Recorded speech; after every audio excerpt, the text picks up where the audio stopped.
and she waves her shiny, lacquered nails impatiently. Yeah, obviously. But she's scared. She's jumping at shadows.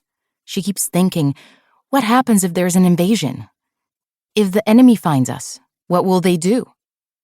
And then, after years and years and years, she hears a knock at the door.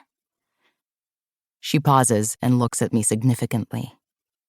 After a moment, I realize I'm expected to jump in. Is it the husband? I venture. Well, she says and deflates a little. Yes, but you aren't supposed to know that. It could be anyone. Anyway, she thinks it's the enemy, here to slaughter her and do unspeakable things to her babies. So, she kills them. Who? I ask. The enemy? No, the children, she says, letting the horror drip from every syllable. She murders her own children before the enemy can hurt them. And then, when they're both dead, she goes to open the door with a kitchen knife. But who's on the other side? She arches a single pale eyebrow over the hard rim of her dark glasses. For a moment, we stare blankly at one another. The husband? I say. The husband!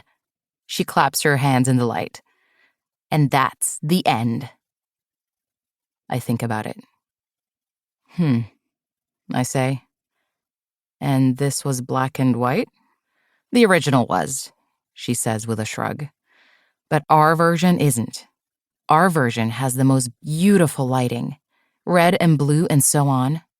Have you ever seen Suspiria? No. Neither have I, but I'm told it's a dead ringer.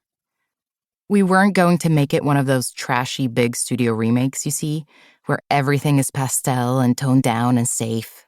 We wanted, well, the director wanted, to go all in on the blood. Raw. That was the word he used. Unflinching.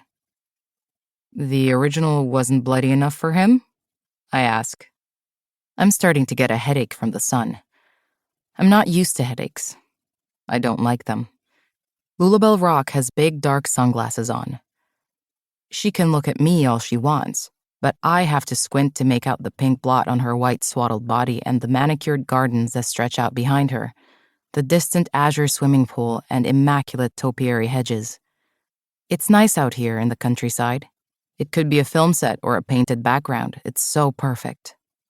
There must be fences at the perimeter to keep it so untouched, but from here, I can't see them. The original was... She pauses, tapping an electric blue nail against her canine tooth. It was mostly implied. The violence, the reaction shots, tasteful splashes of blood on a wall, a child's hand dropping a toy truck in slow motion, yada yada. We didn't want to do that. We wanted to go all in. We wanted to create something so horrible that the audience would want to look away. But they couldn't. You see, you showed the murders in excruciating detail. It was disgusting, really, and inventive. It took 20 minutes for each child to die. Buckets of blood, which of course was annoying because first of all, it stains, and secondly, it was edible, so of course the kids kept licking it off their lips when they were supposed to be dead. A dark shadow passes over her face. Never work with children, she advises me gravely. They think it's all just make-believe. They take away all the dignity of acting. I won't, I promise her. But anyway, she says with a sigh, it was supposed to be a masterpiece, my shot at recognition. No more playing the wife or the timid secretary or the party girl. No more big-budget motion capture green screen CGI bullshit or voiceover cameos as Snickle-Snork the troll. I'm sure you were magnificent in that role. The critics were kind. She gives a gracious shrug and pulls out a packet of cigarettes from her pocket along with a cheap plastic lighter. The cigarette hovers in front of her mouth. Her face is turned towards the sprawling grounds. For a moment, she looks like Lulabelle Rock, the movie star. Medea